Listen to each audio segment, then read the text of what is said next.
ಕಿವುಡನೆಂದರೆ ಯಾರು ಒಳಿತನಾಲಿಸದಾತ. ಕಿವುಡನೆಂದರೆ ಯಾರು ಒಳಿತನಾಲಿಸದಾತ. ಕುರುಡನೆಂದರೆ ಯಾರು ಕೇಡೆಸೆಗುವಾತ. ಕುರುಡನೆಂದರೆ ಯಾರು ಕೇಡೆಸಗುವಾತ. ಸರಿ ಸಮಯದಲ್ಲಿ ನುಡಿಯದಾತನೇ ನಿಜ ಮೂಕ. ಸರಿ ಸಮಯದಲ್ಲಿ ನುಡಿಯದಾತನೇ ನಿಜ ಮೂಕ. ಕೇಡು ಒಳಿತಿನ ಶತ್ರು ಮುದ್ದು ರಾಮ. ಕೇಡು ಒಳಿತಿನ ಶತ್ರು ಮುದ್ದು ರಾಮ. ಕಿವುಡನೆಂದರೆ ಯಾರು ಒಳಿತನಾಲಿಸದಾತ. ಕುರುಡನೆಂದರೆ ಯಾರು ಕೇಡೆಸಗುವಾತ. ಕೇಡು ಒಳತಿನ ಶತ್ರು ಮುದ್ದು ರಾಮ.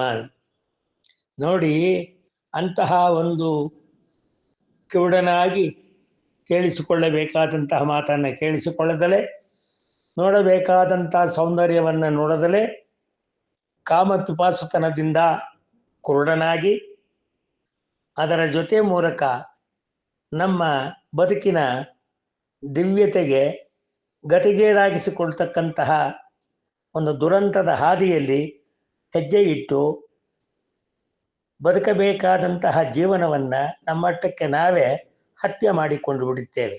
ಇದ ಜೀವನಕ್ಕೆ ಕೊಡುವ ಭತ್ಯೆ. ಅದಕ್ಕಾಗಿಯೇ ನಿತ್ಯ ಇಂಥ ಸತ್ಯದ ಮಾತುಗಳನ್ನು ಆಲಿಸಿ ಅಂತ ಹೇಳಿ ಕವಿ ಮುದ್ದು ಮುದ್ದಾಗಿ ರಾಮನ ಅವನ ಆ ರಮಣೀಯ ರೂಪದ ಆದರ್ಶ ಪುರುಷನ ಜೀವನದ ಆ ಎಲ್ಲ ಗುಣಗಳನ್ನು ಒಳಗೊಂಡ 2 ಅಕ್ಷರವನ್ನು ಸೇರಿಸಿ ಮುದ್ದು ರಾಮನ ಪದ್ಯದಲ್ಲಿ ನಮಗೆ ಹೃದಯವಾಗುವಾಗಿ ಹೇಳುತ್ತಿದ್ದಾನೆ ಕವಿ. ಅರ್ಥ ಮಾಡಿಕೊಳ್ಳಬೇಕು ನಾವು. ಕೇವಲ ಕಾಲಹರಣಕ್ಕೆ ಓದುವುದು, ಓದುವುದು, ಓದುವುದು, ಓಡುವುದು, ಬಾಡುವುದು, ಕೇಡನೆಣಿಸುವುದೇ ಜೀವನ ಅಲ್ಲ.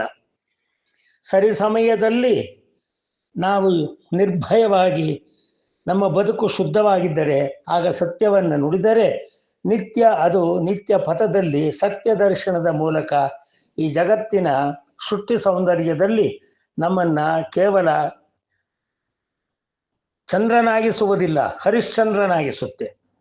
ಅಂತ ಹರಿಶ್ಚಂದ್ರನ ಧೈರ್ಯಗಾರಿಕೆ, ಮನೋಭೂಮಿಕೆ, ಸನ್ನಿಧಿಯಾದರೇನು ಸ್ಮಶಾನವಾದರೇನು, ಬದುಕೆ ಸತ್ಯಕ್ಕೆ ರಾಜಿ ಇಲ್ಲ ಅನ್ನುವಂತಹ ಆತನ ಧ್ಯೇಯದ ಮಾತು ನಮಗೆ ಅರ್ಥವಾದರೆ, ಆಗ ಕಾಡಿನಲ್ಲಿದ್ದರೇನು, ಸುಡುಗಾಡಿನಲ್ಲಿದ್ದರೇನು, ನಾಡಿನಲ್ಲಿದ್ದರೇನು, ನಮ್ಮ ಒಳತೋಟದ ಒಡನಾಡಿ ಯಾವತ್ತೂ ಕೂಡ ಪರಿಶುದ್ಧವಾಗಿರುತ್ತೆ, ಮಾನಸ ಸರೋವರವಾಗಿರುತ್ತೆ.